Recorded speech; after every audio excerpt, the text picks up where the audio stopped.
Hello. There are several questions in the community when it comes to the law, especially with immigration matters. That is why I'm inviting you to join us on the program, The Community and the Law, live on BWTV and brought to you by BWF Solicitors, our trusted partners when it comes to the law. We are going to have a very massive discussion on some of the issues of immigration matters that bother you. And they have the opportunity to meet you live on the program to explain to you all the updates that have come from the Home Office and also address your questions and concerns that you might have when it comes to the law. The Community and the Law is brought to you every Saturday between 4 p.m. and 6 p.m. UK time.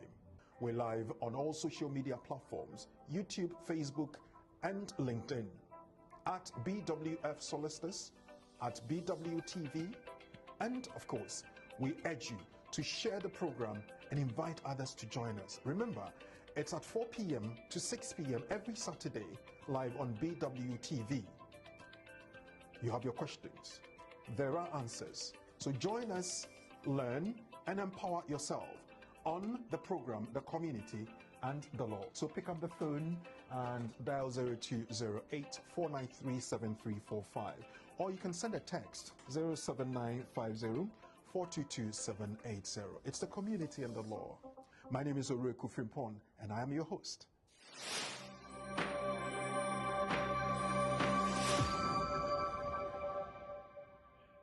Today is the 14th of February, 2026. It's a Saturday afternoon, and we are privileged to come your way with another edition of The Community and the Law, live on BWTV, at BWF Solicitors Facebook and YouTube, and at BWTV Facebook and YouTube. My name is Owusu Frimpong. This afternoon, we're discussing the new law on unfair dismissal in the UK. What has changed? Is it good news for employees? We will be looking at that, and we're doing this courtesy of BWF Solicitors, our trusted partners when it comes to the law. 214218 Tottenham High Road, Seven Sisters, North London. Call them on 0208 493 7340. My name is Oreku Frimpong, and my guest and resource person this afternoon is lawyer Charles Asma of BWF Solicitors. Let's get into it together.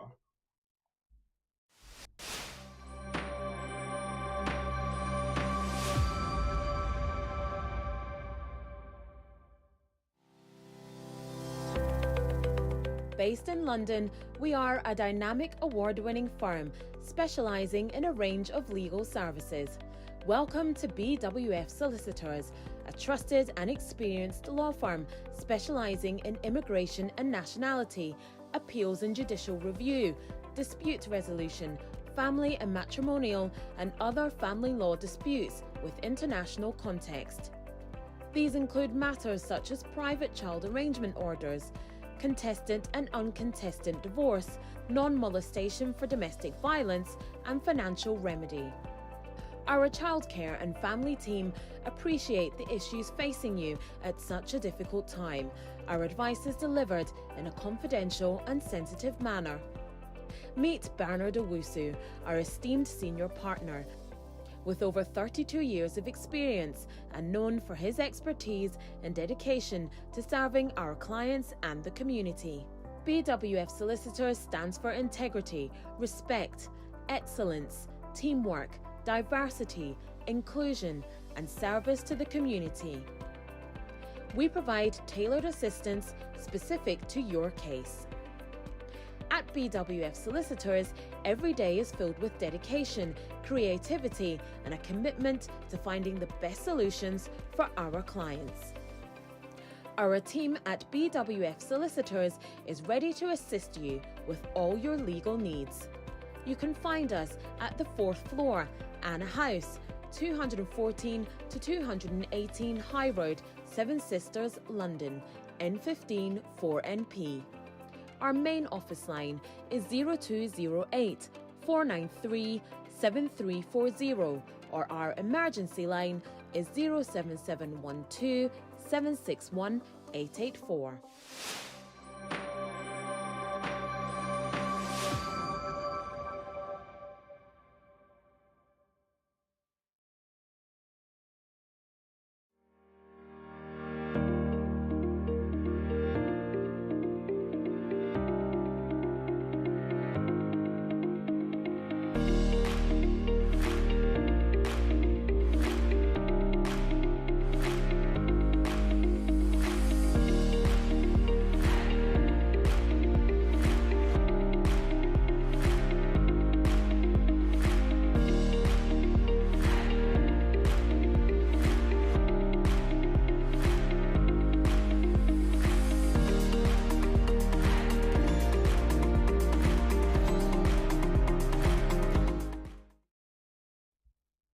We are in the month of love, and today is the 14th of February 2026. Obviously, you know it's St. Valentine's Day. Maybe I should have been in red or something, but I've received a lot of red presents on various social media platforms and on my phones, and would want to say thank you to everybody that has felt love and is giving love, and we're giving you love back on this program. Today, we are discussing something that will give you your peace of mind. My name is Oreku Frimpon. The new law on unfair dismissal in the UK. I'm asking what has changed. Is it good news for employees?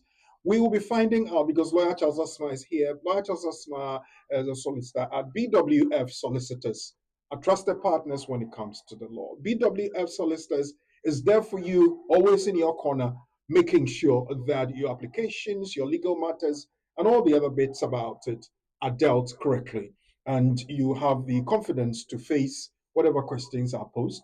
And when it is that you have to put in an application, definitely you're doing that with confidence. If you have to appeal against the decision, definitely you're doing that with confidence because BWF Solicitors is right in your corner. This afternoon, I have a few updates I want to give. And first of all, I want to welcome to the team once again. Last week we did that, and this afternoon we're doing it again. Welcome to the team, Helena Asma, paralegal with BWF Solicitors. She's joined the team, and lawyer Eunice mentioned that she's brought in a lot of experience. She has practiced in Ghana. She is also here to support the team, and we will be delivering the very excellent services we deliver to you. So, all of you out there will help me to welcome once again to the team, Halina Asma. Halina, thank you very much for allowing us to have the benefit of your experience and knowledge. The people in the community and is happy to do the business with you and BWF Solicitors as we always do. So if you come in, she's one of the very um, highly efficient professionals who will be attending to you. Visit BWF Solicitors on the fourth floor of the Anna House, 214 to 218 Tottenham High Road, Seven Sisters in North London. You can call on 0208 493 7340 0208 493 7340, or you can text and send WhatsApp messages or even call the UK number 077 127 61884. Many people also use the services of BWF solicitors, and they give us the feedback that they are satisfied with the service. They also tell us what their concerns are. One I have picked is from Nana A, and Nana is saying that I can never express my gratitude enough, first to God and to Uncle Ben and his team. Thank you, Annie. Very welcoming and patient. With all that is going on with immigration, Uncle Ben and his team make it so smooth. The teamwork and the confidence they put in the work is beyond words. Thank you so much, Uncle Ben and the BWF Solicitors team. I really appreciate you all, and God continue to bless the work of your hands to His glory. One from Nana A, and that's a satisfying story and feedback given by one of our clients. If you have anything to say to us, if you have a concern to express to us, you have a question to ask, you can contact us, as I've mentioned, and I'll say again, 0208 493 7340. Those of you in Ghana, there's an office where you can contact us. The number is 055 589 5959. 055 589 5959. And if you want to call anytime, any emergency situation, you can call the UK number 077 1276 1884. 077 1276 1884. BWFsolicitors.com is our website address, and our social media handles. You can find us at BWF Solicitors, Facebook, YouTube, LinkedIn, TikTok, and any social media handle you are on. We're talking about unfair dismissal reforms that that is going to happen really on the 1st of January 2024, 2027. How am I going back? 2027. We're in 2026, so we have a whole year to look at this. Now, the law is saying, or let me put it like BWF Solicitor is helping us to know that from the 1st of January 2027, the qualifying period for unfair dismissal protection in the UK will be reduced from 2 years to 6 months under the Employment Rights Act of 2025. Continuous service starts on the employee's first day of work and ends on the effective date of termination, that is EDT. Employee or employees hired after the 1st of July 2026 will gain protection once they reach 6 months service. The Employment Rights Bill is now the Employment Rights Act of 2025. It became law on the 18th of December 2025. You know what? This is a nugget, this is something, an update, and we will be dealing with this as our main topic this afternoon because remember the question I asked that the new changes isn't good news. We will be looking at that. We'll be looking at the law in itself as it existed, as it exists now, as it will be changing from the 1st of January 2027, and who qualifies under that. Why is it that it is good news? Why would it go against anybody, if anything? Or what are some of the things you need to know when it comes to the Employment Rights Act of 2025, which was before in a different form, a different name, and what improvements have there been under it?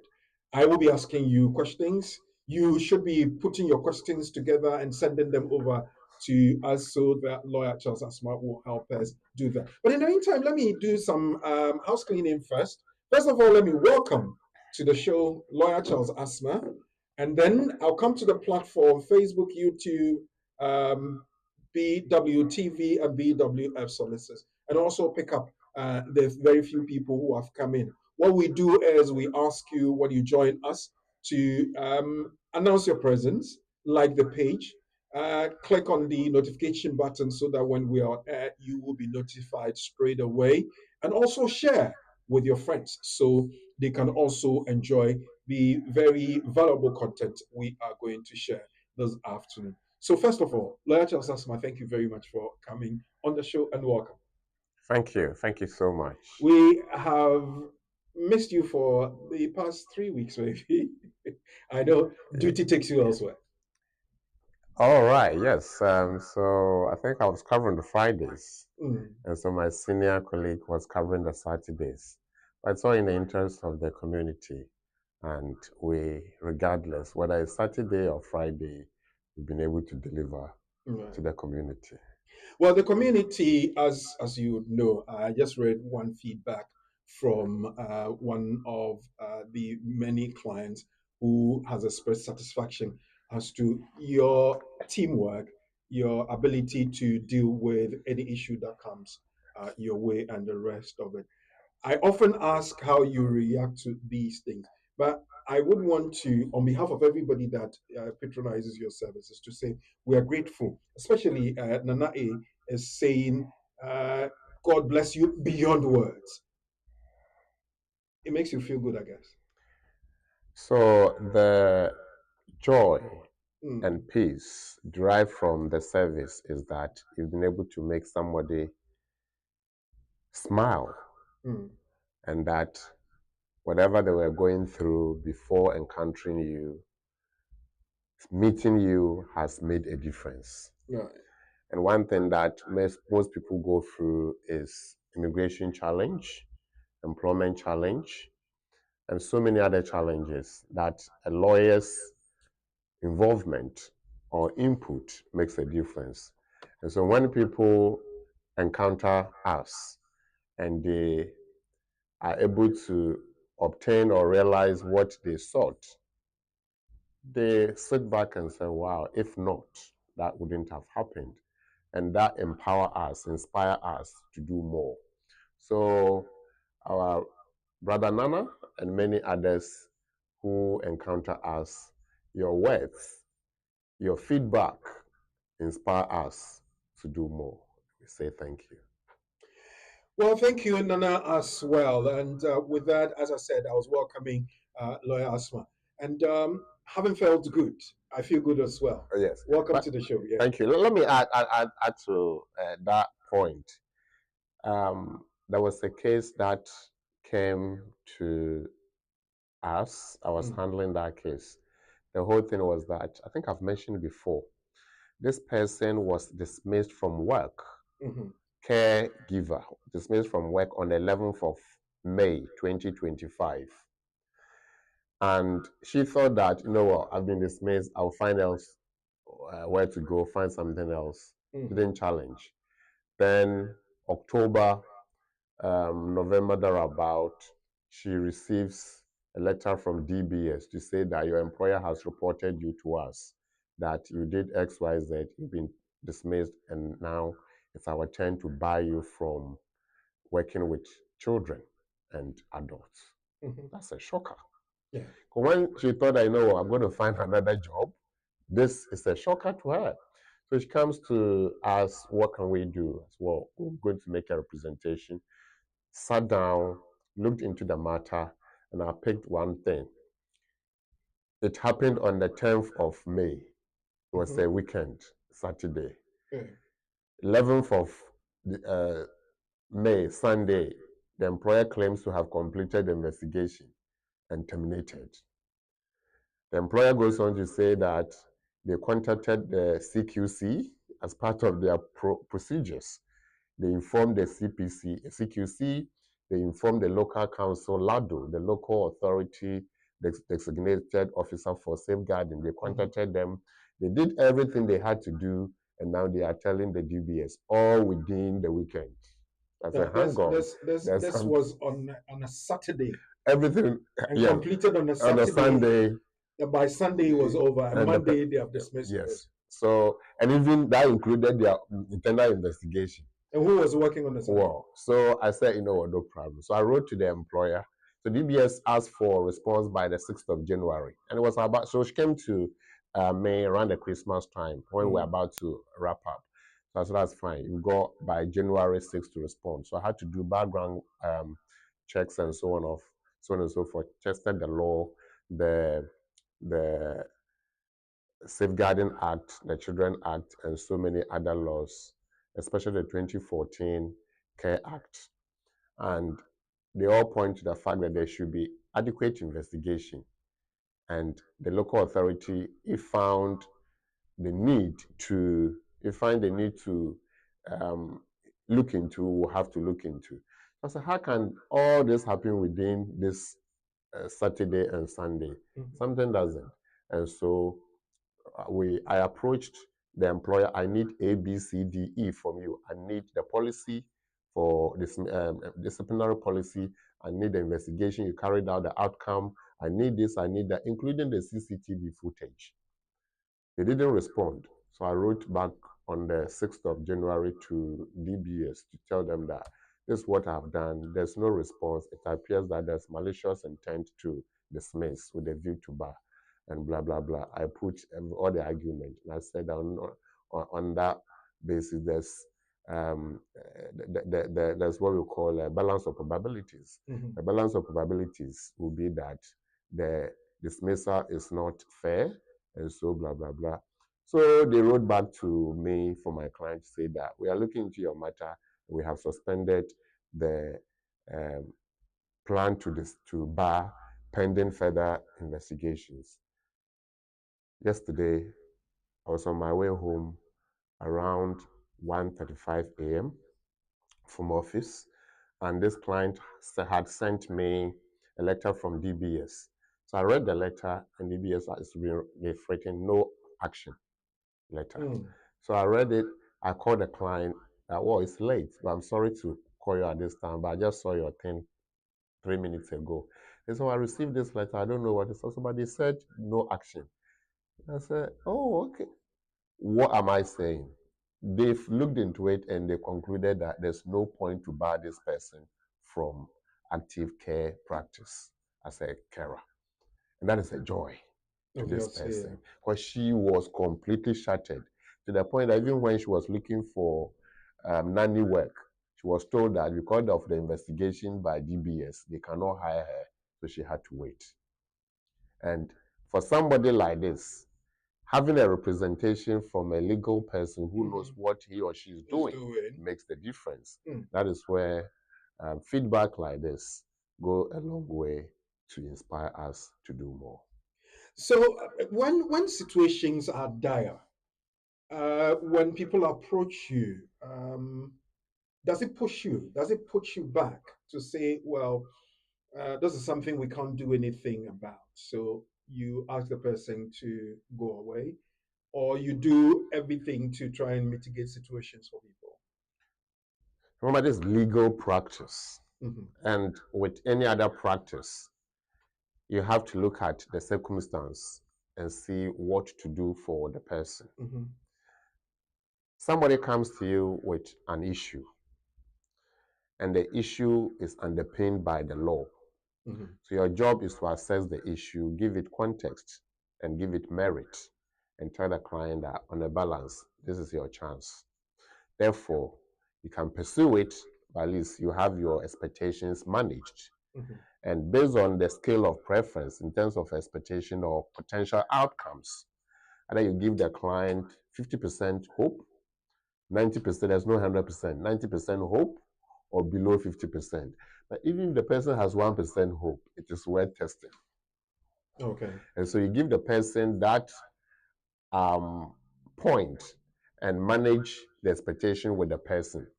And you say, well, this is what the law says, and this is what it is. Of course, if somebody has misbehaved and CCTV has captured the person, so be it, isn't it?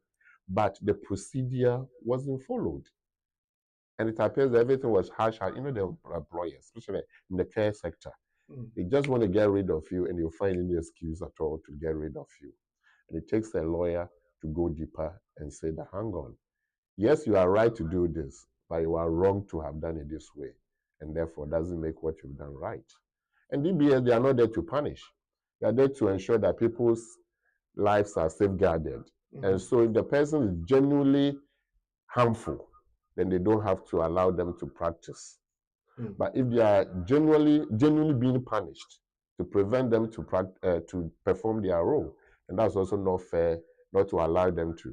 And your job as a lawyer, for example, is to look into cases like this, be it immigration, be it employment, be it dispute resolution. Today, somebody called me, sought advice, and said that she's received a letter from the magistrate court through the police to either plead guilty or not guilty because, and I said, what's the offense? Not drink driving, but driving without 1, license, and 2, no seatbelt, and 3, having children. Yeah, so you are not qualified to drive. So you are driving in itself is you are driving your provisional license. So that's an offense. Unqualified driver. 2, you have children in there. That's even worse. And the third point is that you don't have even seatbelt.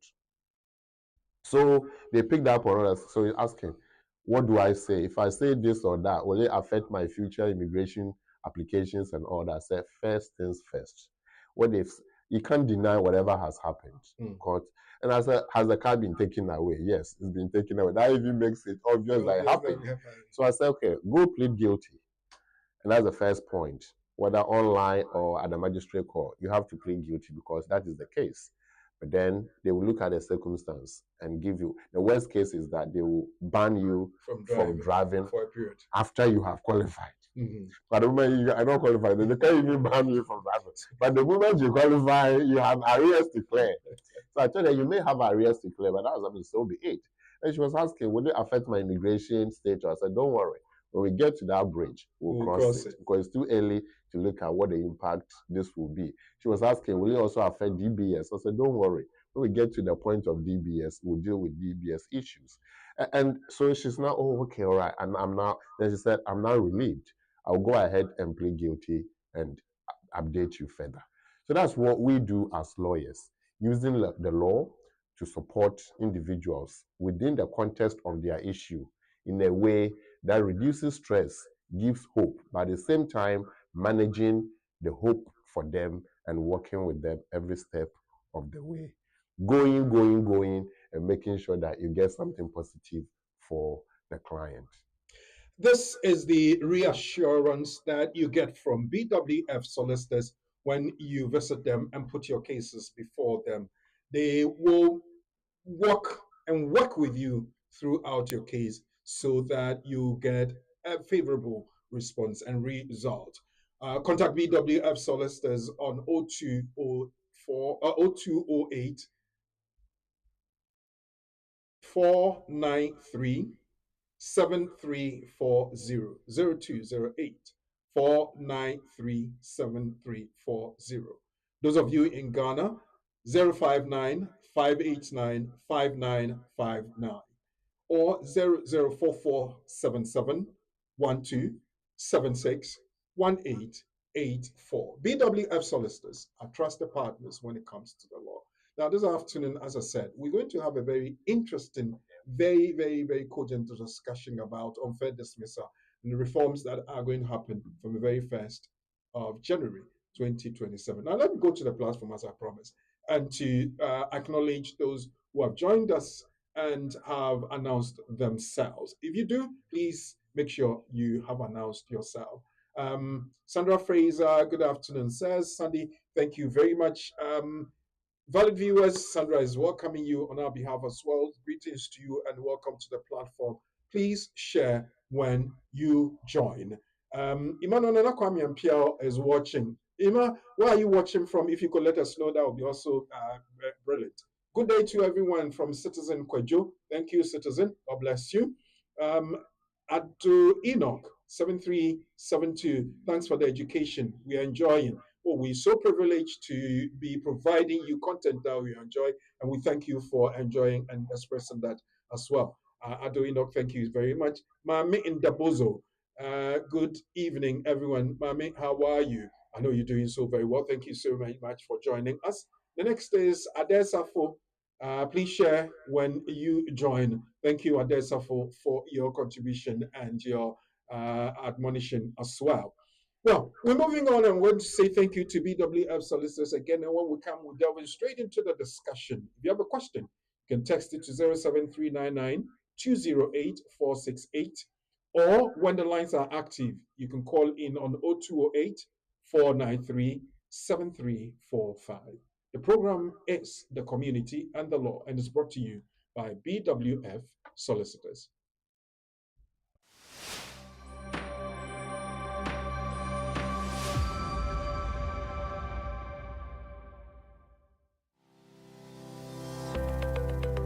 Based in London, we are a dynamic award-winning firm specialising in a range of legal services. Welcome to BWF Solicitors, a trusted and experienced law firm specialising in immigration and nationality, appeals and judicial review, dispute resolution, family and matrimonial, and other family law disputes with international context. These include matters such as private child arrangement orders, contested and uncontested divorce, non-molestation for domestic violence, and financial remedy. Our childcare and family team appreciate the issues facing you at such a difficult time.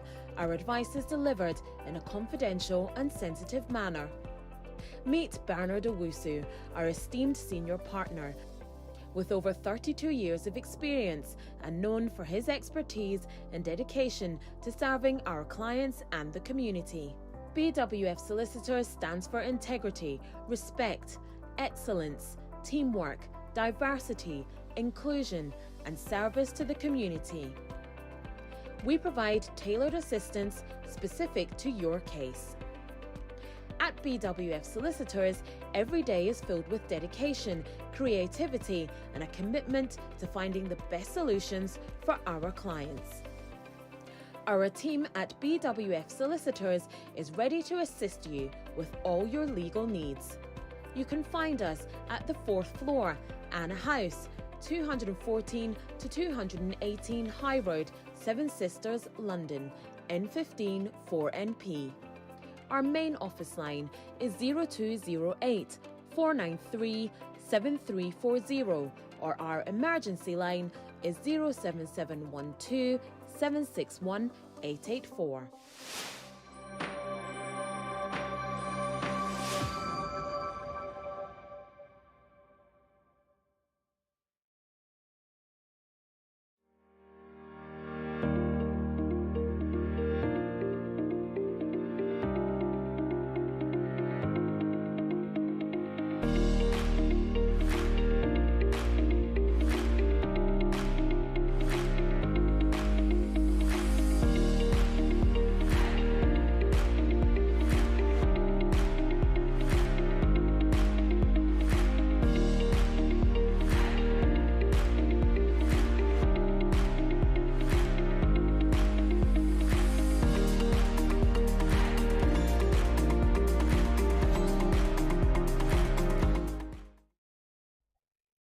Thank you for still sticking around and welcome to the program. If you just joined us, it's a community and the law is brought to you by BWF Solicitors. I mentioned earlier on that this afternoon we're going to look at some employment and employees' right. And Lawyer Charles Asma from BWF Solicitors is here with us to help us do that. Now we're talking on fair dismissal reforms from the 1st of January 2027. My question is, what do you need to know? Let me reiterate that before I bring on Lawyer Asma to really expand it so very well. From 1st of January 2027, the qualifying period for unfair dismissal protection in the UK will be reduced from 2 years to 6 months under the Employment Rights Act 2025. Continuous service starts on the employee's first day of work and ends on the effective date of termination, that is EDT. Employees hired after the 1st of July 2026 will gain protection once they reach 6 months service. This is from the Employment Rights Act of 2025. The Employment Rights Bill is now the Employment Rights Act 2025. It became law on 18th of December 2025. So I'll first ask that technical question. There's the bill and an act. What's the difference? I believe that will help us to some extent. Why do we have to go from a bill to an act, and what happens between that? Then we'll come to the substantive matter of employment right, the employee's right. I know the employers have their rights as well. That's what they have been exercising, where you'd have to work with them for 2 years before you can get some protection under the employment rights and all the rest of it. So, Lawyer Asma, once again, thank you very much for joining us and welcome to the show. Thank you. Now, I mentioned that you lawyers and your technicalities, a bill and a right, an act, a bill and an act. What's the difference? So a bill is the proposal. Okay. Let's put it like that. Okay. The intention of Parliament to do something. Mm-hmm. And that will always start from one of the people or MPs. Okay. So somebody will propose a law or a point of law, Mm-hmm. and will be looked into. Right. So at that point, it's a bill or proposal that will have to go through the stages of legislation. Okay. So it will be read, it will be scrutinized, it will go to the House of Lords for them to also have a look. And finally, it will go to the King for accent. Mm. Once the King approves, it becomes an act of Parliament. Then it becomes law. That's in itself. yeah. So this one was the Employment Rights Act bill to make changes to the existing law on employment rights, which is the 1996 Employment Rights Act. Mm-hmm. And having received royal assent, and in December 2025, it is passed. And so we now have Employment Rights Act of 2025. That's the difference. Bill simply means The intention to amend an existing law or intention to bring in a new law altogether. And that has to go through the steps and processes, scrutinies. And once it passes the process, it becomes law once the King has approved it. Yeah, so what existed before the 18th of December 2025 assent, which has become an act? what existed? Okay. What employment right are we talking about? Sure. So we have the Employment Rights Act 1996. And the Employment Rights Act 1996, there are different sections. Section 1 will tell you that if you hire somebody, these are the terms and conditions. We call them the terms of engagement. Let's call it contract of employment. So contract of employment is set out under Section 1 of the Employment Rights Act, the date of employment and all those stuff. And the employer must give to the employee before the start of the engagement. If not, then there's breach under Section 1. Then Section 94 gives protection to an employee who has worked with the employer for 2 years. And that protection, okay, who has worked with them, or who, like at this stage, let's just put it, 94 gives protection to the employee not to be unfairly dismissed. So Section 94 says that the right, an employee has a right not to be unfairly dismissed by the employer, full stop. What it means is that if an employee, you cannot be unfairly dismissed. That means he can be dismissed, but if it is not fair, then that becomes unlawful. So there are aspects of dismissal. We have constructive dismissal, we have wrongful dismissal, and unfair dismissal. Constructive is where I leave the job because of your behavior as an employer. So who pushed me away? The employer did. That is constructive. Okay. You didn't have to tell me to go, but everything pointed to the fact that you wanted to push me away. You didn't want me there. Exactly, and so I left. I have to demonstrate the act that made me leave to make it constructive. So constructive dismissal is not a protection matter for the employee. Then we also talk about wrongful dismissal, where you have been dismissed without due process. That's wrongful. Then we say, is this dismissal fair or not fair? If it is not fair, then why do you dismiss? If it is fair, then employee has no basis to argue because it is fair. Then we go to Section 95. That talks about dismissals, that grounds for dismissals that may be fair. Okay. So grounds dismissal that may be fair, we have what we call gross misconduct. Summary dismissal. Okay. Summary dismissal borders on misconduct. And if the misconduct is gross, then that gives room for summary dismissal. That would be fair. Okay. Then there's termination. Your contract ends tomorrow. And if tomorrow comes and I end your contract, is it fair? That's what you signed Exactly. So that's termination. And that is good for people who are on contracts. Okay. Contract that is with expiry date. If you are a permanent employee, then there's no termination, can only be as a result of any event that might have happened within the employee's handbook.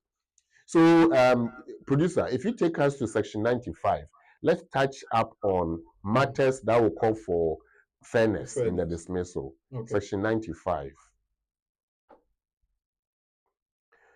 So, Baguku, just help us with that. So, Section 95 is talking about circumstances in which an employee is dismissed. And for the purposes of this part, an employee is dismissed by his employer if, and subject to subsection 2, only if A, the contract under which he is employed is terminated by the employer, whether with or without notice. Full stop. So the contract is what? Terminated. So let's call it termination. Okay. So termination is grounds for dismissal. Right. Okay. So B, he is employed under a limited term contract, and that contract terminates by virtue of the limiting event without being renewed under the same contract. So the first part is when the contract is terminated as a result of any behavior that has arisen that goes against, for example, the employee's handbook. But the B is talking about where you have a limited contract, let's say 1 year, 6 months, 3 years contract, and the time is up or it's ended, you can be terminated. And we go to the next part. And it says or, so we looked at one A, B, and or C. So under of these circumstances, as it were, the employee terminates the contract under which he is employed with or without notice in circumstances in which he is entitled to terminate it without notice by reason of the employer's conduct. Sorry. Okay. Is that the one you were talking about? So, Construction yes. dismissal. So, but here it says that an employee shall be, is that the one? The conduct? No, go back. There's the C is what I was talking about. So it says the employee terminates the contract under which he is employed with or without notice. So this is who is terminating? The employee. And that is the one I was talking, constructive dismissal by virtue of the conduct of the employer. Okay. Yes. All right. Then we're looking at number 2. An employee shall be taken to be dismissed by his employer for the purposes of this part if A, the employer gives notice to the employee to terminate his contract of employment, and at a time when the period of that notice, the employee gives notice to the employer to terminate the contract of employment on a date earlier than the date on which the employer's notice is due to expire. And the reason for the dismissal is to be taken to be the reason for which the employer's notice is given. Then we go down. Textual amendments. Was that the end? Yes, that's the end 95. of 95. Okay. All right. So we know that under 95, an employee can be terminated on the basis of employee's own behavior, or the employee can also terminate his or her own contract by virtue of employer's behavior, or the contract can be terminated by virtue of the time that has expired within the agreement. Mm-hmm. Yes. So it's clear. But when we go to 94, it says that in all circumstances, the dismissal must be fair. Mm-hmm. And under one of the things that will make the dismissal fair is if it's by virtue of or operation of law. Mm-hmm. If there's operation of law, where let's say somebody is under investigation and the person has been found culpable and proven, then the person cannot continue to work. Mm-hmm. Like we're talking about somebody who is being, who is going to face potential charge for driving without license. Mm-hmm. If the person is a caregiver and the person must drive to work, and the person has been banned from driving, then you can't drive to work. So on that basis, by operation of law, you have to be dismissed. Mm-hmm. That is fair. Because you can't perform because of whatever. Whether it is because of this or whatever the reason, but operation of law. Mm-hmm. Or there's what we call economic other matters. So economic and other matters where we have economic reasons, organizational reasons, and technical reasons. So economic, technical, and organizational reasons, ETO. So when there are ETO factors, ETO, economic factor, for example, due to the economic restructuring, it could be COVID issues, post-COVID matters, and so on and so forth. If we are not running that service any longer, mm-hmm. what's your use then? Obviously. And if you say everybody must go, is it fair? Yes. Economic reason mm-hmm. makes it a fair reason. Okay. Technical reason. We are going automobile. No more hands. All you can use your hand. You have no use of IT. Mm-hmm. Or you don't have any IT expertise. So if we are all going IT and you can't perform, can you go with us? No. And therefore, on technical reasons, you have to be terminated. Is it fair? Yes. Mm-hmm. Organizational reason. We are downsizing. We are moving. After Brexit, most companies moved from Britain to elsewhere mm-hmm. due to political reasons. Mm-hmm. And therefore, if it's an organizational reason, that department must be downsided, or that department might be scrapped, or that service must be ended, and you are in that department, will you still be there? No. But does it make it fair? Yes. Organizational reasons. So we have economic reason, technical reason, organizational reason to make it fair. We also have legal reasons to make it fair. If the government is saying that certain group of people cannot work, in certain industries, then you have to let you go. Legal reason. You are under investigation, legal reason. You are not supposed to do something, you do something, legal reason. And so that one, you caused it, you have to go. So legal reason will make the dismissal fair. Economic, technical, organizational reason will make the termination fair.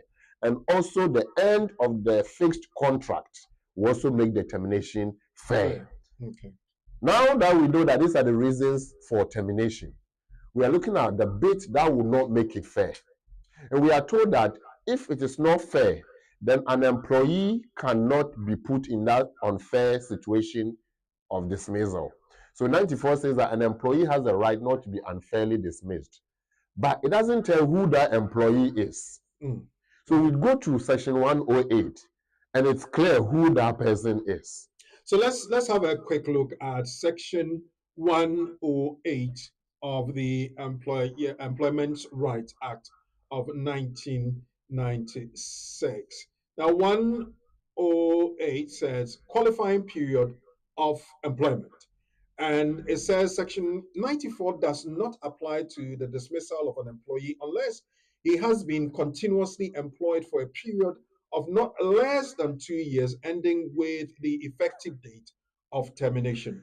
What it simply means, if the act or the event that caused the dismissal, or we call effective date of termination, is today, the very day the employer says, stop, leave, don't come back, that's the date of termination, verbally, written, or whichever way.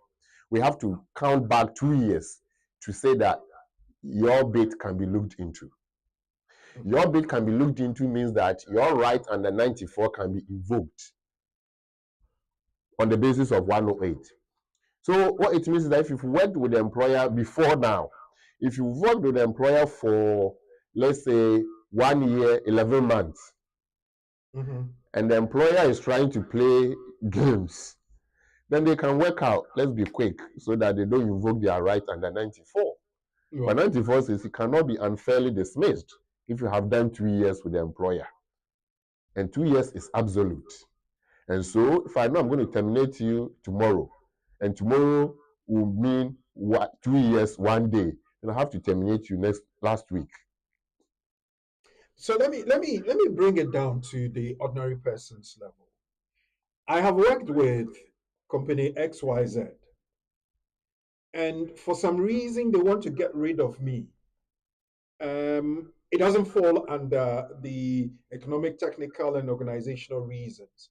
Probably they feel that they needed my service for a year to their own gate. And then 1 year, 11 months down the line, they say, unfortunately, we can't work with you. And they don't give me any tangible and cogent reason. I can't challenge them because I haven't worked with them for 2 years. Is that what the law says? So under Employment Rights Act, you cannot bring a claim for unfair dismissal. Okay. You may bring a claim for wrongful dismissal, but not unfair dismissal. Because this dismissal, even though may not be fair, you don't even qualify to challenge it. Because you haven't done 2 years. So contractually, it's wrong. But within the rights as an employee, you have the right to challenge it. The fairness or unfairness, do you have the right? No, I don't. Why not? Because the law doesn't allow me to. So, but why not? Why doesn't the law allow you under 108? Because it says you haven't done 2 years. So you haven't done 2 years. You must have done 2 years. Yes. So if you haven't done 2 years and you think it is not fair, can you bring action for unfairness? No, because the qualifying period is 2 years under 108. That was the bane. Well, that in itself wasn't a good law, really. Yes, and that is why the framers of the bill, which is now Act, saw the need to amend 108 so that qualifying period of 2 years will be reduced to 6 months.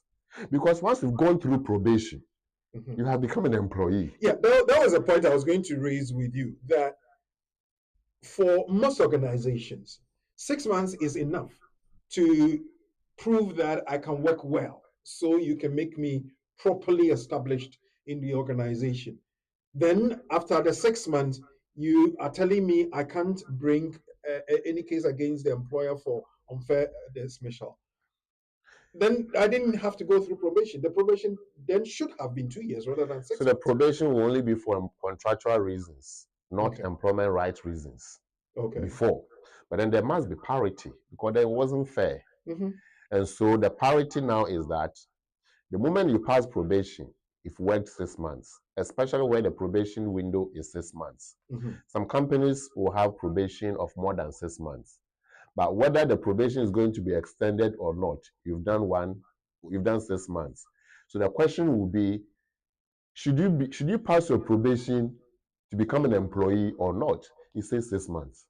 So whether you pass the probation or you don't pass the probation, you become an employee. So what's going to happen? Mm-hmm. Can preempt. If we know we can't let you pass 6 months, we'll tell you that you don't pass your probation by for the month 4 or month 5 or 5 months, 2-3 weeks. Mm-hmm. But the moment you hit 6 months, whether you this or that, you become an employee and your right to be invoked under the new law 2025, hitherto Section 94 of the Employment Rights Act, which says that employee has a right not to be unfairly dismissed if they have worked with the employer for 2 years. In this case, if they've worked with the employer for 6 months. So is it the 108 they are amending now, or probably they are even taking it out altogether? Then what we have said is that the qualifying period for the employer not to be unfairly dismissed will reduce from 2 years to 6 months. And so it's clear that Section 108 is what is amended. There are other areas that have been amended, but because today's conversation is about unfair dismissal, what was before, what has changed, and whether it's good news or bad news for who, that is the conversation we are having this afternoon. So if you just joined us, we're live on BWTV and it's brought to you by BWF Solicitors. They don't just only provide us with immigration advice and direction and also supporting us, but some of these rights that we have under the law are being discussed and also promoted. We're looking at the Employment Rights Act of 1996 and the amendment that was made and endorsed on the 18th of December 2025, which has become the Employment Rights Act of 2025. It would be effective from the 1st of January 2027, but we are taking time and the effort to look at what is in there, what our rights are, and what to expect. Unfair dismissal. How do we look at that? How do we get ourselves protected? Even if it is 2 months, do you have your rights protected beyond that or within that period? We will be right back after this message to say thank you to BWF Solicitors. But in the meantime, if you have a question, you can put that in the comment section down below at BWF Solicitors and at BWTV, both on Facebook and YouTube. Or you can send it to our text line 07399 208 468. And or when the lines are active, you can call us on 0208 493 7345. It's a community and the law. We'll be right back.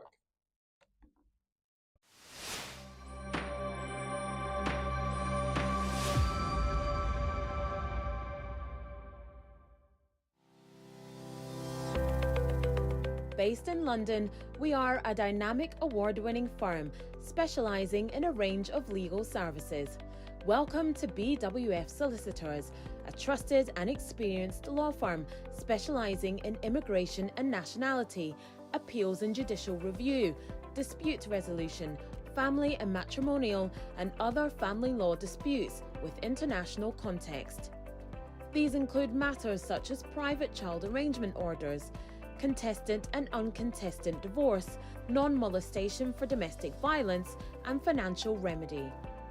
Our childcare and family team appreciate the issues facing you at such a difficult time. Our advice is delivered in a confidential and sensitive manner. Meet Bernard Owusu, our esteemed senior partner. with over 32 years of experience and known for his expertise and dedication to serving our clients and the community. BWF Solicitors stands for integrity, respect, excellence, teamwork, diversity, inclusion, and service to the community. We provide tailored assistance specific to your case. At BWF Solicitors, every day is filled with dedication, creativity, and a commitment to finding the best solutions for our clients. Our team at BWF Solicitors is ready to assist you with all your legal needs. You can find us at the 4th floor, Anna House, 214 to 218 High Road, Seven Sisters, London, N15 4NP. Our main office line is 0208 493 7340, or our emergency line is 07712 761 884.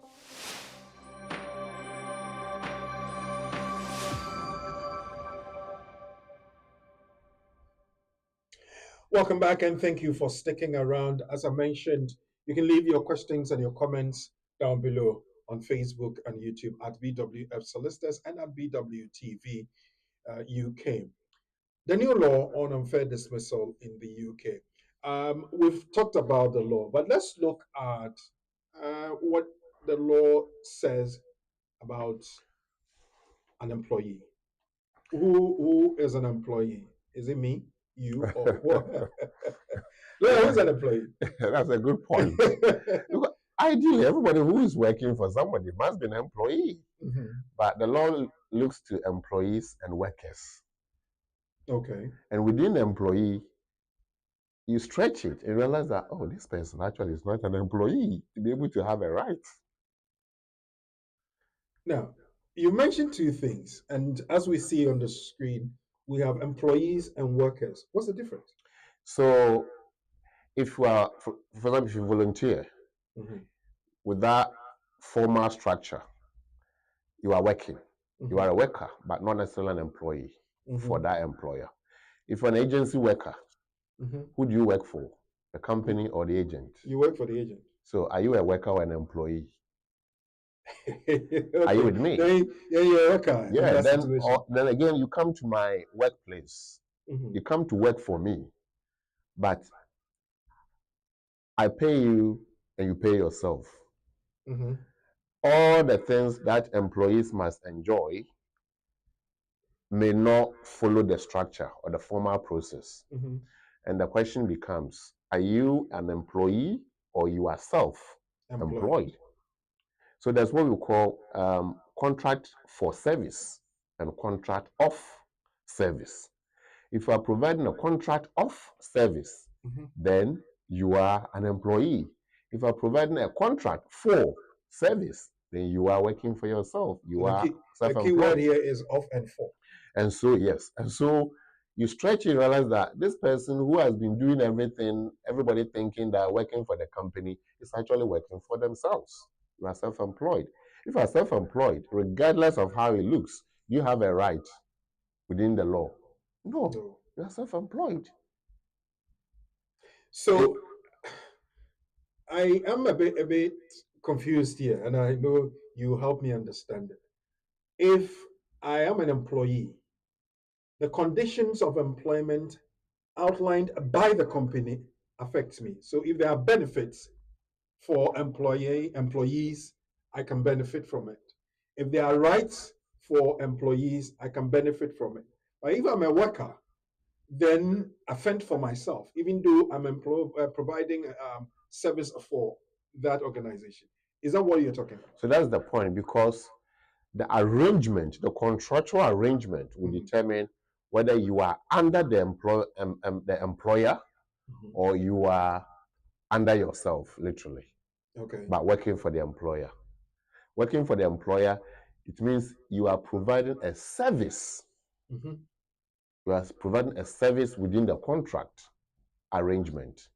And that is why when a matter goes to the employment tribunal, the tribunal will want to define the person to ascertain whether this person is an employee or self-employed. If you are self-employed, then what's your business in court? It's a contractual matter. You are your own organization. And therefore, it's a contractual matter, not employment matter. Okay. You deal with that contractually. That's breach of contract, but not breach of employment contract. And that's why when the case of Uber, the people who took Uber company to court, some of them were deemed to be employees. Some were deemed to be self-employed, depending on the nature of the arrangement. And so when we go into employment arrangement, there is a case law that suggests certain things. Whether you are working for yourself, we're looking at the level of control, we're looking at discretion, we're looking at policy matters. So all these things will then determine whether the person is self-employed or an employee. If an employee, the conversation we are having affects you. If you are self-employed, it doesn't affect you because the employer does not have a duty within the employment law towards you, so to speak. Whatever duty the employer may have is contractual. But because it's contractual, the person is not an employer. It's a party to the contractual arrangement. So these are the nitty-gritties of this aspect. So if you are working for somebody, you should be able to define who you are within the scheme of the arrangement, whether you are an employee. Because somebody says, oh, okay, then they go into it only to realize that you're only providing service to the company. You are not an employee. Because, yes, you may be doing this, you may be doing that, certain things and all that. That could be part of it. But when it comes to the main scope of the law and the policies itself, you realize that, well, because the control is not full, it's semi. Because of this, because of that, for example, who pays the NI, the pensions, who pays the tax, all these things are matters the court will look into to determine whether you work for yourself or you work for the organization. And so once all these are put together, uniform arrangement, that control, and can then determine that this person. And so if we can define who an employee is, then we can tell that if you are not within the scope of definition, you are not an employee. And so the right under Section 94, which is amended to help you reduce the 2 years to 6 months, will not really cover you. So if you look at Section 230, producer, Section 230, for example.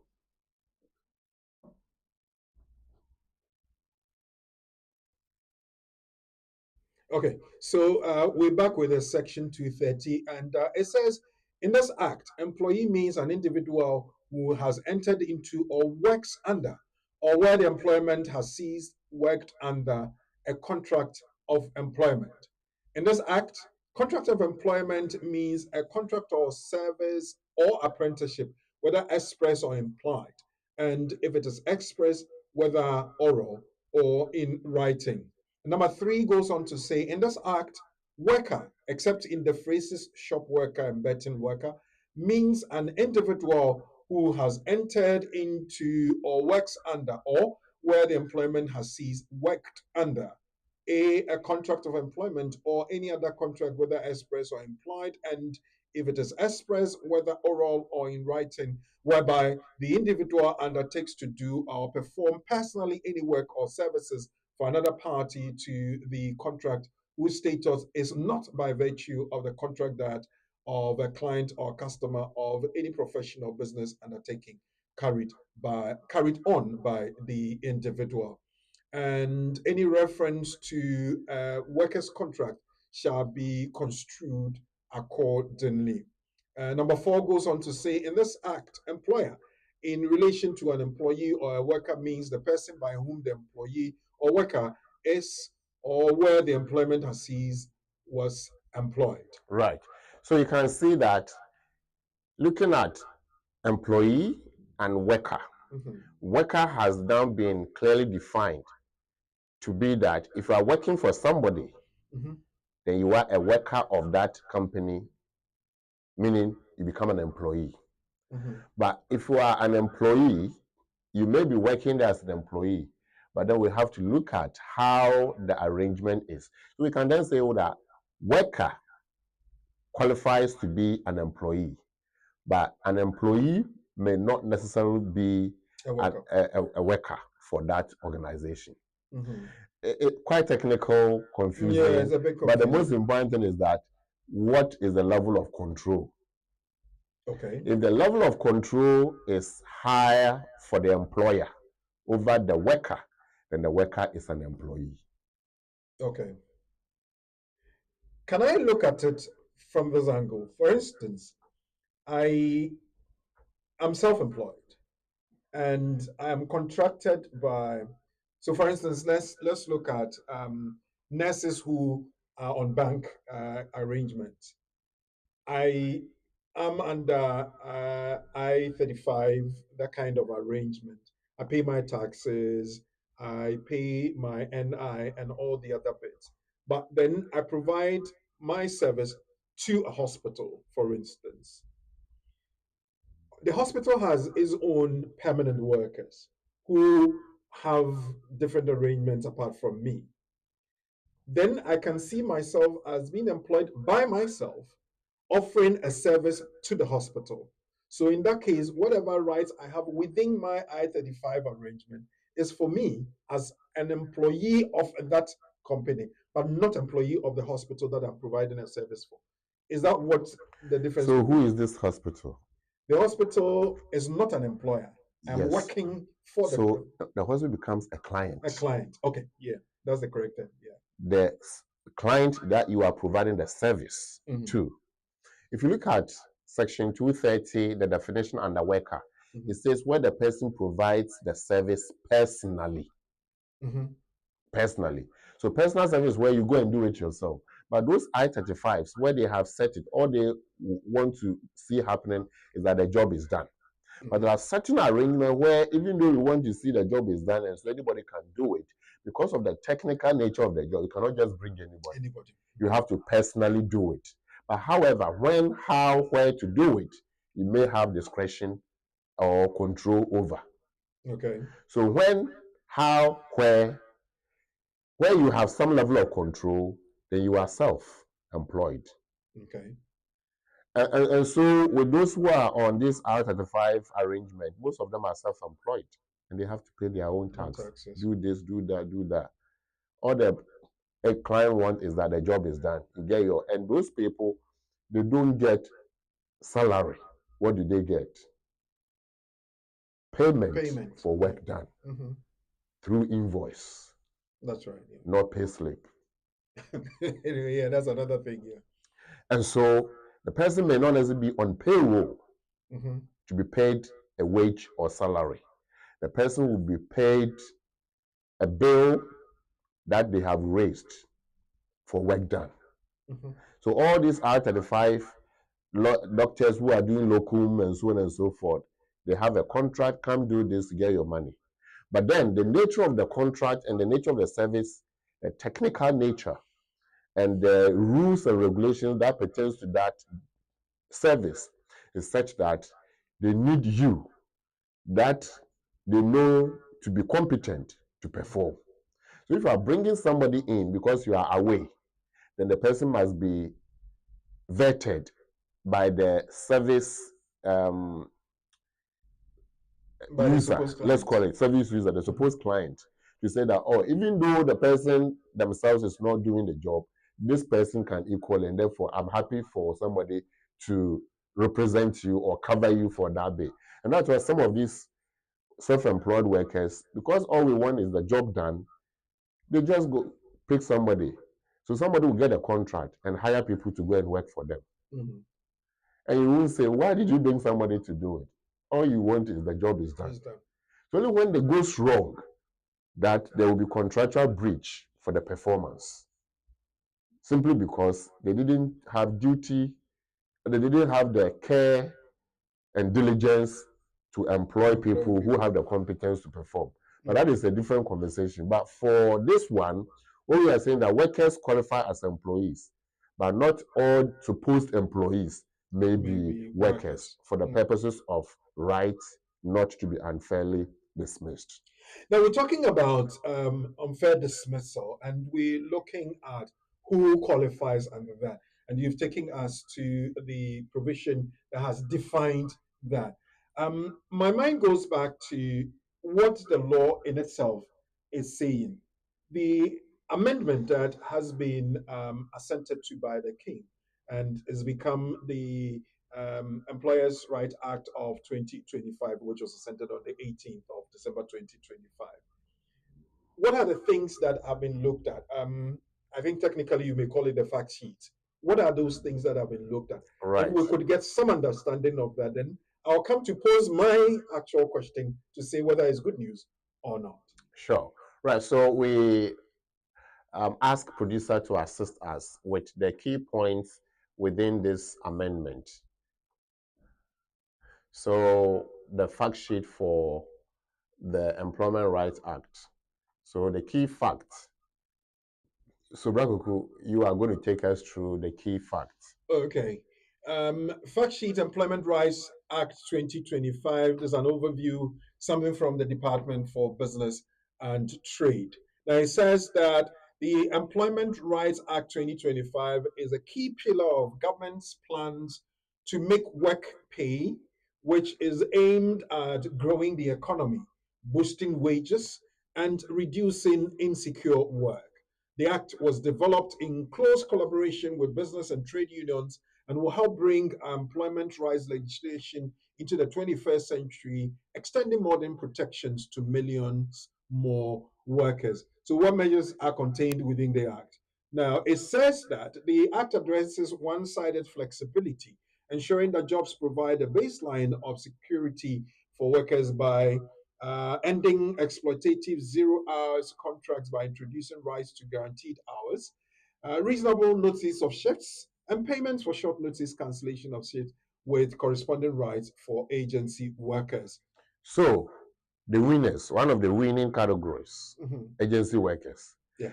Agency worker, I used to work for agents or agencies as a supply teacher. Yeah. In the morning, you have to wake up 5 a.m. because school will start by 8. And by 8, if the teacher is not coming, you will be on standby to be called, so on call. 5 a.m. you are ready. But you cannot tell whether you're going to work or not until you receive a call from the agent that, hey, Charles, are you available? Go to this place. This is a postcode. You are going to do a cover. Then you have to put yourself things together. You don't even know the topic. But you are a teacher, and therefore you have to go and deliver. You don't need extreme preparation if you know what you are doing. Okay. But then there's uncertainty. They can even call you, book you for Friday. All of a sudden, they cancel it. Meanwhile, you've also canceled another opportunity. Who pays for the opportunity cost? And that is why within the framework of this legislation, I think that they want to end unfairness associated with agency work. So that if you are booked and it is cancelled, they have to pay you for the booking. Okay. Because you've also forfeited another opportunity. You have reasonable expectation that something. And that is good for agency workers. Okay. That's what I see. Let's move on to the next bit. So the next bit on the fact sheet, we have ending unscrupulous fire and rehire and fire and replace practices by considering dismissals for failing to agree to a charge in certain core contractual terms as automatically unfair, except where businesses are in severe financial difficulties and genuinely have no alternative. Okay, let me try and see if I can understand this from the layman's point of view. Somebody says that I'm going to give you £20 per hour for this number of hours. And then they decide not to pay that amount because certain things or certain conditions have changed. Or they say, okay, well, I'm not hiring you this time, I'll fire you, or I'm asking somebody to come and replace you just out of the blue, just like that. Is that what the second point is talking about? So with the second point, well, because of the arrangement at the moment, it says that if you are not 2 years, you don't even have a right. What it means is, if I give you opportunity that anytime we need you, we'll call you. Who has control anytime we need you? That is the person asking you to come. At the same time, you have to make yourself available anytime. So when we need you and you are not available, you lose. And when we don't need you and you are available, you still lose because we haven't called you. There's no certainty. And there's what we call unscrupulous way of hiring and firing people, replacing people anyhow. And what they are now saying is that unless it makes business sense, you cannot pick and choose. So they want to prevent fire and rehire. Why will you fire and rehire? If the person is definitely good, you want to keep them. Why will you fire them and rehire them? It's for economic reasons. Because if I can fire you for 1 week and rehire you after that, then I can manage my profitability and cost. But that is not good for the employer, sorry, the worker. And so, even though today we touch up on unfair dismissal, there's more into the act, the amended act, that is helpful. 0-hour contract. What is 0-hour contract? You are a worker, you are an employee, yet you are not. Because when we need you, we'll call you. And when we call you and you are not available, we say, why didn't you come to work? You are not available for work. But how will I know I'm available for work if you haven't given me notice that you call me tomorrow and somebody has given me opportunity and I'm supposed to survive? So 0-hour contract is not good. But again, somebody can say that I'm on a 0-hour contract, permanent worker. But then, imagine somebody bringing a wife or husband from abroad, making application for entry clearance, or even in country, they have to prove 29,000. The person is a 0-hour contract worker. Full-time contract, because the contract says you are permanently employed, but hours is 0. But if the person is lucky enough, they are able to get more than 0. But if they are not lucky enough, they are on 0. So how do you manage your affairs on the basis of 0 hours? It could be more than 0, but not even up to the point you get the 20. For example, and so there's one case, the person is on 0 hour, but luckily was able to do a lot of hours, and so we could get the 29,000. So what does the law now say? That rather than saying 0-hour contract, give the person guaranteed hours. Okay. So that if it's 20 hours or 15 hours a week, you are given. You know that you work 15 hours. You can plan your life. But 0 hours, just to feel good that you are working. But what is that? Obviously, you know. Right. And it's very risky. It's risky. And so they have the worker, the employee, the family in mind. And the framers of this bill or the law got it right. The next point on the fact sheet. Yeah. So if we can go back to the fact sheets, we've touched 2 points. The exploitative 0-hour contracts ending that, and then unscrupulous fire and hire and rehire, and all the rest of it. Now we go to the next point, which is the third on the point, reducing the qualifying period of employment for the right to claim unfair dismissal from 2 years to 6 months, and ensuring the qualifying period can only be varied by primary legislation in future. The current cap on compensatory awards will also be removed. Something has been introduced here, compensatory awards. And then they also saying that it can only be varied by primary legislation in the future. So does it mean that if it has to change, then they have to change the whole law? Yes, so by primary, this piece is a primary legislation. So we have primary and secondary. Primary legislation will always come from the Parliament, Act of Parliament. Secondary legislation will be orders, regulations, and bylaws that a minister may propose or the local authority may propose, and so on and forth. Those ones will be like primary. But for this one, because of the nature of it and the impact, what they are saying is that until Parliament sees it fit to amend again, it will remain.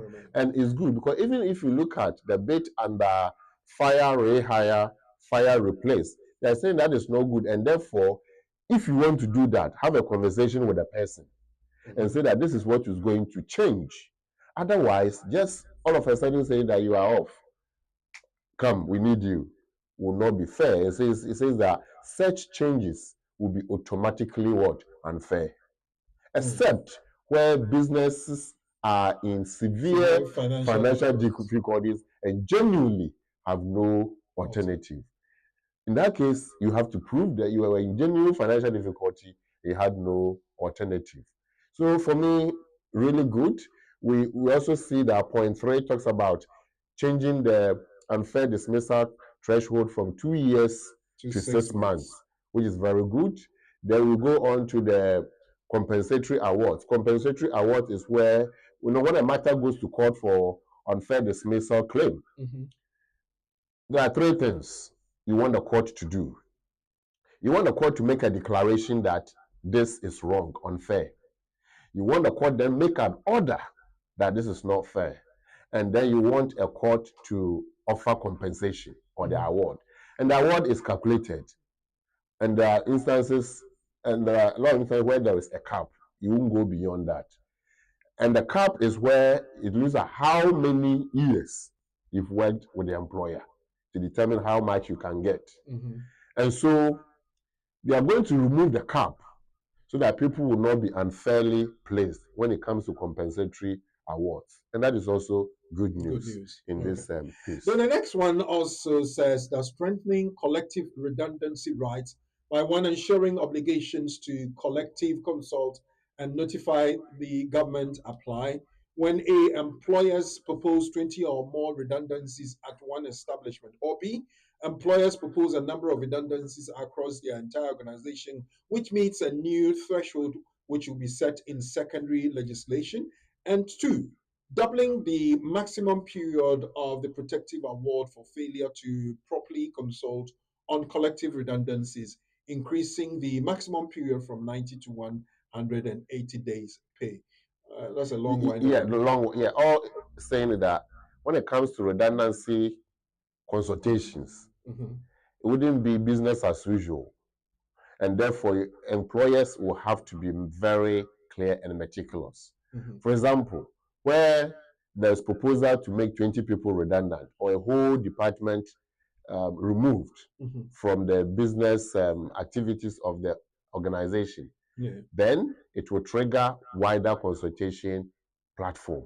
And where necessary, government will even have to intervene.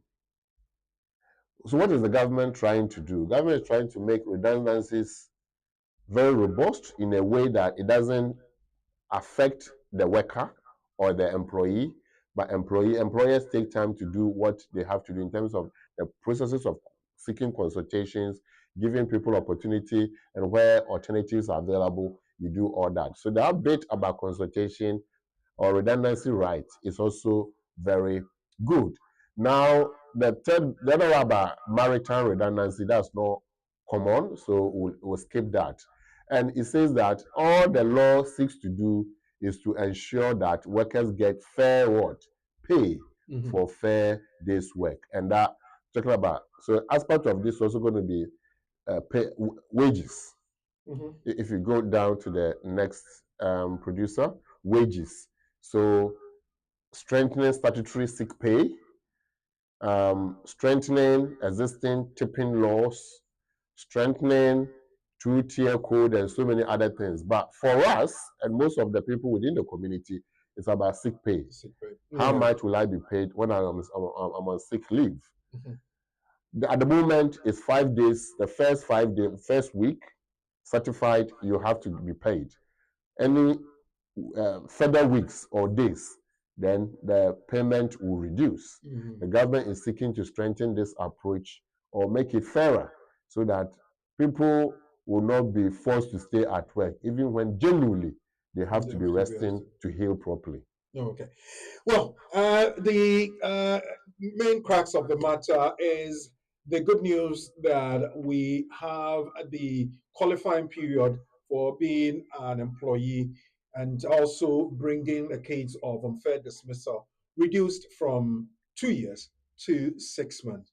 But lawyer, my question again is, it says it's taking effect from the 1st of January 2027, and then says that any person employed from July 2026 will qualify.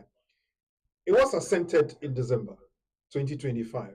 Why was it, or has it been pushed to 2027 for implementation to start? Yeah, to 2027, so to speak. Yeah, enforcement processes sometimes take time, or implementation windows sometimes take time. But if we look at somebody who is employed on the 1st of July, and the law is saying that people employed 6 months will qualify for right not to be unfairly dismissed. In this case, somebody is employed 1st of July, and their rights start from that point. Then 6 months into the contract, they assume that right. So the law cannot be implemented later than 6 months from that date. And that's why it's saying that, so if somebody assumed 1st of July, August, September, October, November, December 6 months. So 31st of December, you would have done 6 months with the employer. My right has accrued, and so I can exercise the right from the 1st of January. So they put all these calculations in there and concluded that this will become law or can be invoked from the 1st of January. What it means is that the moment whoever is going to go through unfair dismissal claims will fall under the existing regime, Section 94 and Section 108. I have a feeling that probably might be my last question.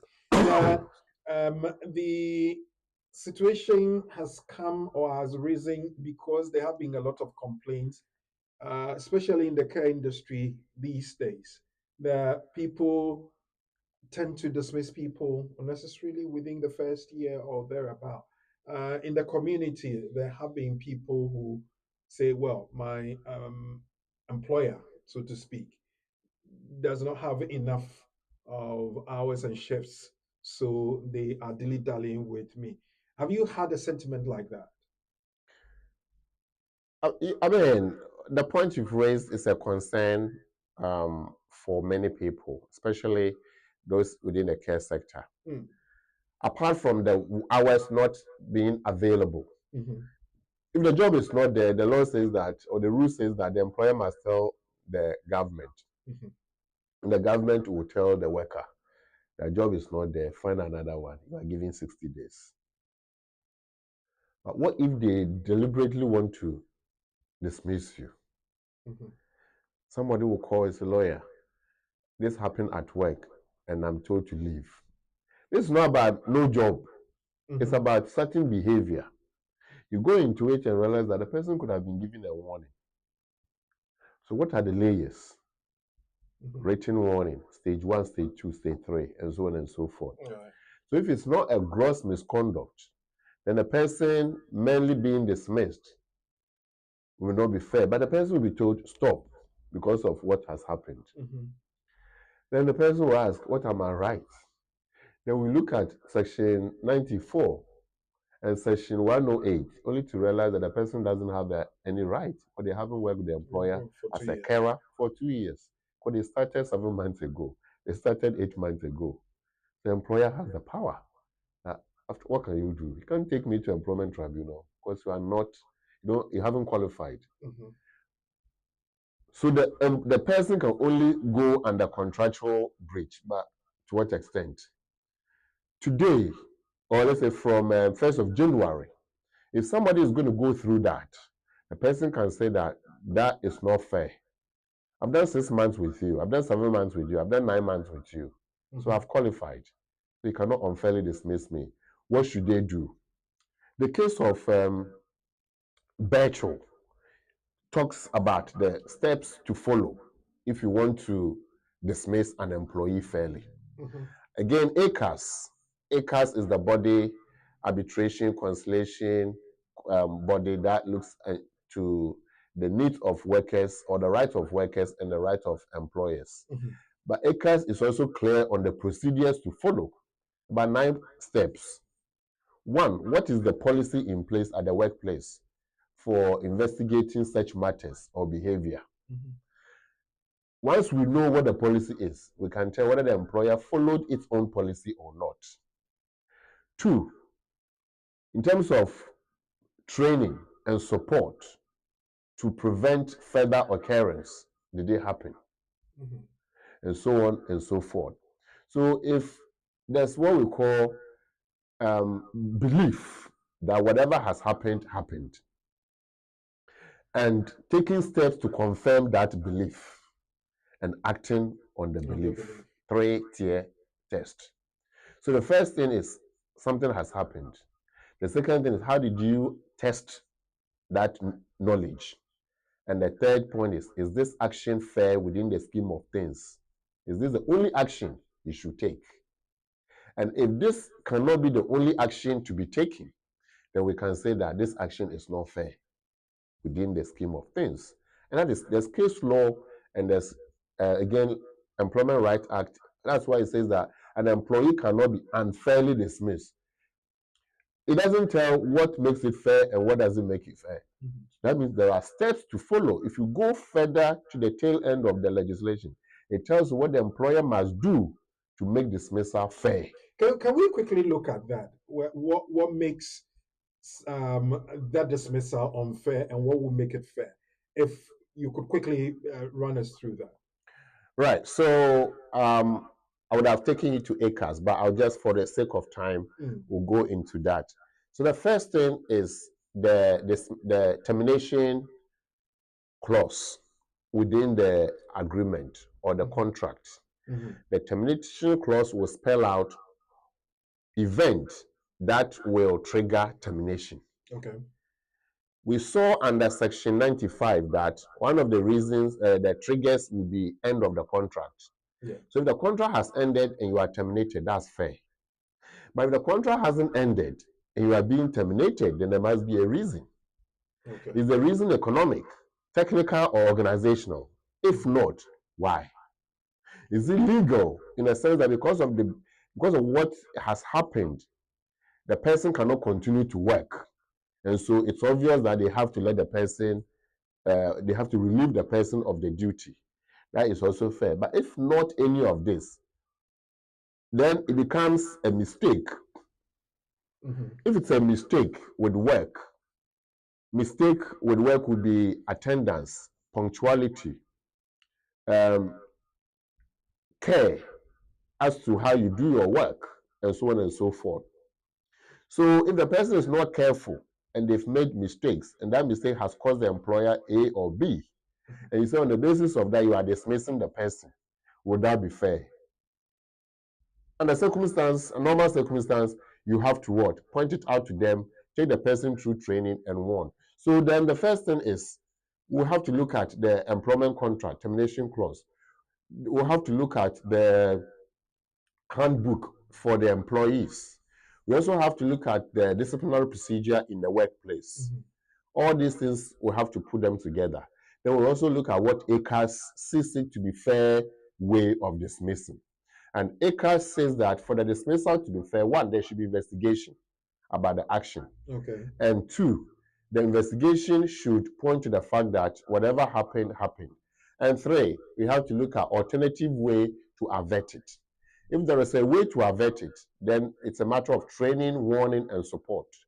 If all these things didn't happen, and you say that the employee should leave or the worker should leave, then in all circumstances, dismissal may not be fair. In all circumstances, dismissal may not be fair.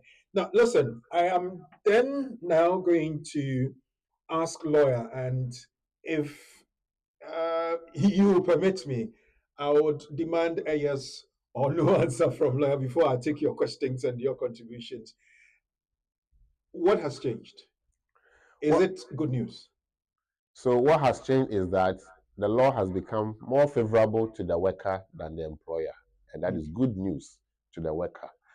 We have a range of workers, and all these changes are good to all the categories of workers. It's good for agency workers. But now the law is saying that the employers cannot play games. I need you, I don't need you. I need you today, stay away 3 months. Are you available? Come. Uncertainty. It can happen. Two, in terms of capping, when there's award in court, depending on how long the person has worked and so on and so forth, that is also going to be removed. And so if there is compensatory award, then you have to be given the full threshold where necessary. Again, it's good for workers generally because after your probation, which is generally 6 months, you have a right not to be unfairly dismissed. It's good for all range of people. The only group of people that this may not be their beef is people working for themselves, because they are not workers or employees. Well, you may have questions, you may have concerns. It's now time for us to pick a few of them, and then we will move on to draw the curtains down. 0208-493-7345. Lines are active. You can leave those comments in the comment section down below, either on Facebook or YouTube at BWF Solicitors and at BWTV UK. Send a text or WhatsApp 07399 208468. Check the social media handles. I'll be right back.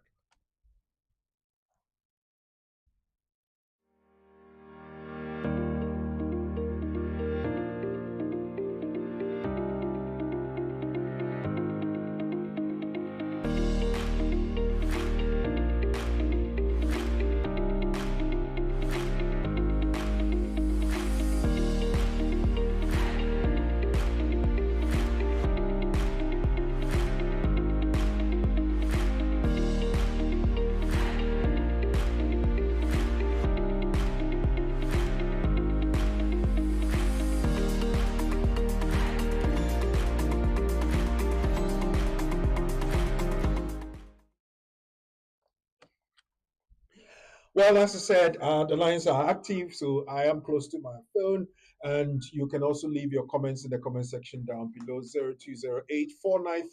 0208-493-7345. Send a text to 07399-208468, or you can leave them in the comment section down below. This afternoon, by courtesy of BWF Solicitors, we have brought you the topic, the new law on unfair dismissal in the UK. We've looked at what has changed, and we have answered the question whether it is good news for employees. Yes, let's pick what you have. Samuel Kwabinata comes up with this and says that, lawyer, I am a British citizen. I brought my spouse over with 2.5 years visa. How long can she wait to get indefinite leave to remain? Right. British citizen. So for this person, the period will be 5 years, because the person would have been put under the 5-year route. So 2.5, the person will have to renew for another 2.5. And once the second 2.5 is about to expire, the last 28 days, the person will apply for indefinite leave to remain. Simply 5 years before indefinite. 5 years before indefinite. Thank you very much. Let's pick up another one here quickly. Bafo Bonsu. If both couple are in the UK, can they divorce in Ghana if they gave power of attorney to their representatives and use that divorce certificate here in the UK? Well, you have to check the divorce proceedings in Ghana. So speak to your lawyer in Ghana and let them look into that. Obviously, you married in Ghana, so you have a right to divorce in Ghana, but you have to follow the divorce processes there.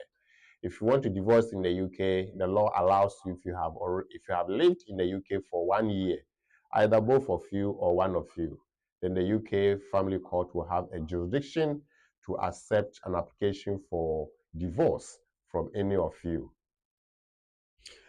Thank you, lawyer. We go to the next one from Sandra Akosia Adepa Chumwa. I want to bring my kids here, and I heard about custody order. What's the meaning of it? Custody order simply means that the child lives with a particular parent, but that is not what you need to be able to bring your child. So please, Sandra, don't fall for this. I know there are a lot of gimmicks going on through pocket lawyer shops. Be careful, because custody order is a court order telling where the child must live. It does not take away the responsibility of the other parent. So if you are bringing your child, the application will be assessed under paragraph CHI 3.2 of Appendix Children to the Immigration Rules. under CHI 3.2, there are three parts, A, B, C. A, the other parent who is not in the UK must have died. And if the other parent is dead, then the one in the UK becomes the surviving parent. Then it's easier for the child to relocate to where the surviving parent is. Easier. A, is there death? If there is, death certificate. If not, you go to B. B says sole responsibility. Sole responsibility is it's not something that you go to court to collect evidence for. It is not something that somebody will write for you. It's a term demonstrated by what is happening. Case law defines sole responsibility. There is a case called TD Yemen. TD Yemen case, the court said that to show that you have sole responsibility, you must demonstrate that the parent bringing the child to the UK is the one who has control and direction as far as the life of the child is concerned. Control and direction of the life of the child simply means that you are making all decisions pertaining to this child. Educational decisions, healthcare decisions, naming decisions or change of name decisions, friends to keep, where to live, all these things. And so, if you take a custody order and you give it to the immigration officer that, look, I have a custody of my children, the officer will say, well done, you are looking after your child because your child lives with you. But it doesn't mean that the other parent is irresponsible. You may have shared responsibility. And so custody order doesn't prove sole responsibility. Sole responsibility is difficult. Yesterday I was talking to somebody who wants to bring the child. I asked the person, how long have you been in the UK? He said 1 year. And I said, you claim that the other parent is irresponsible and therefore they don't care about the children. You claim that your mother is the one looking after the child and your mom that can't even do the job properly. And yet, being a responsible parent, if never bothered for 1 year, go and find out what is happening to the children. Are you sure you are the only one doing the job for the children? So all these things will come into play to be able to prove sole responsibility. It's not just about the money you send to the children, but it's the decisions pertaining to the life of the child. If not, then you go to C. C says serious and compelling family circumstances in the life of this child that makes their exclusion from the UK undesirable. Simply put, what shows that if the child is not relocated from where they are, they may die. It's a case of safeguarding and child protection. So what is the evidence that something is happening? Any police concerns, any school concerns, any social service or social welfare concerns? What are the issues going on in the life of this child? What have you also done in terms of going to visit to ensure that things are going on well for the child? If you have it, then you can say that if my child is not relocated, it will affect the child's life. And that is a way to get around the application for your child if you want them to join you. So please, Sandra, don't rely only on the custody order from court. It is nothing other than just a piece of paper. Thank you. Thank you, Sandra. You've had a very extensive response from lawyer. Those are the facts. If you need further support, visit BWF Solicitors on the 4th floor of the other house, 214 to 218 Tottenham High Road, Seven Sisters, North London. Call them 0208 493 7340. You can see their numbers at the bottom of the screen. Let's pick a few more of your concerns and questions. Flip Flex. I have been on a parent route visa for 6 years on a 10-year route. They put me on a 5-year partner route. Can I apply for my indefinite leave, please? One of the very technical questions that normally come. This person is on the 10-year route. He spent 6 years already. Now they've put him on the 5-year partner route. Can they apply for the indefinite leave to remain? So this is the thing. This person was on the bus going to the destination. And bus, because of the pace, it takes longer for them to reach destination. Okay. So this destination will delay for 10 years. The person decides to change from bus to train, Which is faster. which is faster. Mm-hmm. Remember, you cannot have one leg on the train and one leg on the bus and get to the destination. Mm-hmm. And so you've got to decide. And they decided to abandon the bus experience and enjoy train experience by starting all over again, the journey. Because the journey will have to start. So, my brother, because you decided to switch to 5-year partner, your journey began as a partner, and you have to stay for 5 years to move to indefinite. So, in effect, the 6 years has been wasted. Well, they chose to change it because for me, if this person came to me for advice, I would have said, you've already done 6 years, you got 4 years to go.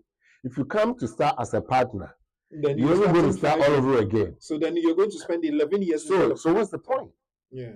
Maybe what the person can do is that, okay, I've done 4 years as a partner, 6 years under this. Can I apply on the basis of my continuous 10-year long residence? Okay. That becomes a technical, because then you cannot apply as a partner for indefinite. You cannot apply as a parent for indefinite. You're then going to look at accumulation of all your leave.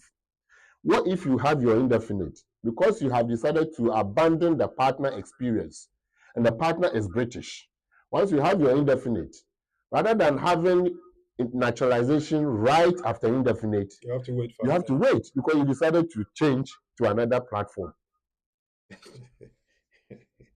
Well, I would advise you always speak to the lawyers, and especially speak to people who know what they are about and understand the law. BWF solicitors is one recommendation I will give you. Let's pick up the very last one on the platform and see what it is. Please, what about the child British passport has been issued?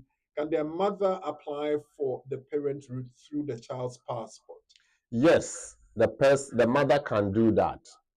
However, let me be kind to caution that at the moment, the Home Office is carrying out sampling investigation and on-spot investigation, depending on whether you are lucky to be investigated or you are not so lucky to be investigated. Mm-hmm. What does it mean?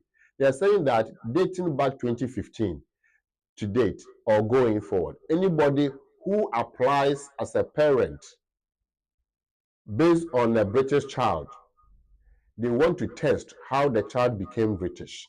Mm-hmm. If the child became British through the other parent, who is no longer in the life of the child or this person, the man or woman, then they may invite the person making the application and the other parent of the child for them to confirm whether the two of them made that baby. If they're not able to prove that they made the baby, so to speak, then it may appear that the child is not British. But that is something that is happening. A lot of people have had their children's passport cancelled or withdrawn, applications refused. But we've always said, Uncle Ben has done lots of videos and education on this to say that the law is clear. Section 50, subsection 9, capital A of the Nationality Act is clear that we know who the father is and we know who the mother is. And if the father is defined, and the father, we can say that it is the father, then the child's birth passport is legitimate. However, if you are making an application and they ask you to attend interview, you can't say that the law says it's legitimate, so I won't attend interview. Because interview is, again, within the rules, evidential flexibility opportunity for the caseworker to confirm the facts and the claim of the applicant. And so when you are invited to attend interview, you cannot ignore. You must go. And depending on the outcome of the interview, you may be granted a visa or you may be refused and your child's passport questioned. And then it becomes a lose or a loss for both you and the child. So the answer to you is yes. However, bear in mind that they may do what they call flexibility check interviews. And when it happens, you have to make yourself available together with the other parent who got the passport for the child. No, no, actually, that's very cogent advice for you. As I said, and I'll say to all other people, contact BWF solicitors when you need further explanation and support on this one. Brish Mengels, Kevin Asamoah, Mildred, Antonia Braxton, Kakri Sandor, um, and many others who have joined us. I see that you are working and watching with us. Thank you so very much. And on this note, I will go to Lawyer Asma again. But before then, you know the update that I gave you about the law starting of or taking effect from the 1st of January 2027. And that has been the basis of our discussion this afternoon. And I'll read that and get Lawyer to just summarize what it is that we have looked at for us. And it's talking about the fact that from the 1st of January 2027, the qualifying period for unfair dismissal protection in the UK will be reduced from 2 years to 6 months under the Employment Rights Act of 2025. We looked at that. But before we draw the curtains down, let's have a summary from lawyer Charles Asma from BWF Solicitors. So, ladies and gentlemen, today we looked at the changes to the Employment Rights Act 1996, which is now the Employment Rights Act 2025. There are key things in there, but for this conversation, what we're interested in is the rights of employees not to be unfairly dismissed.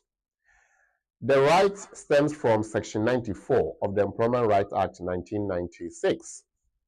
But for you to qualify and to be able to assert that right, Section 108, subsection 1 of the Employment Rights Act 1996 talks about a qualifying period of 2 years. And so if you haven't worked with the employer for 2 years, the right under Section 94 cannot be exercised. And that was harsh. What the new law seeks to do is to reduce the 2 years qualifying period under Section 108 from 2 years to 6 months, so that from 1st of January 2027, if anybody was employed from 1st of July 2026, the person after doing 6 months will qualify not to be unfairly dismissed. To be unfairly dismissed, it means the employer did not go through a due process to dismiss the worker or the employee. On that note, the employer would have to prove that the dismissal was fair, and this can be done in court at the employment tribunal. And the employee will have the right to take the matter to court because they've worked with the employer for at least 6 months. The conversation is good because it is helpful for everybody who is an employee and everybody who has worked with an employer for 6 months. However, you cannot bring a claim unless your contract started from 1st of July 2026, and the claim window will start from January the 1st, 2027. For further conversations, for further clarifications, of course, you know the door to knock. Good afternoon. And the door number is 214 to 218 Tottenham High Road, Seven Sisters, North London. In fact, the 4th floor of the Honor House. That's where BWF solicitors are. Visit them Monday to Friday between 9:30 in the morning and 6 p.m. For weekend appointments, you have to call and book. Call them on 0208 493 7340. Those of you in Ghana, we have an office and the number is 055 589 5959. In all emergency situations, 077 127 61884. Or you can visit our social media handles, all of them, at BWF Solicitors. It's been another wonderful edition of the Community and the Law. And as I said, our resource person and guide and guest is Lawyer Charles Asma. Thank you very much, Lawyer Asma. On behalf of everybody that's been part of this event, to say Thank you. We appreciate you. And we pray that you come again. To BWF solicitors, we can't ever say thank you enough. We believe that you continue to support us so we can bring this empowerment to the community every weekend. I've been produced by Professor Ade, and Sheila Krempadmododu have been behind with administration and aesthetics. And BWF Solicitors Family has done the research and the support in the production. My name is Oreko Frimpong. Have a good evening.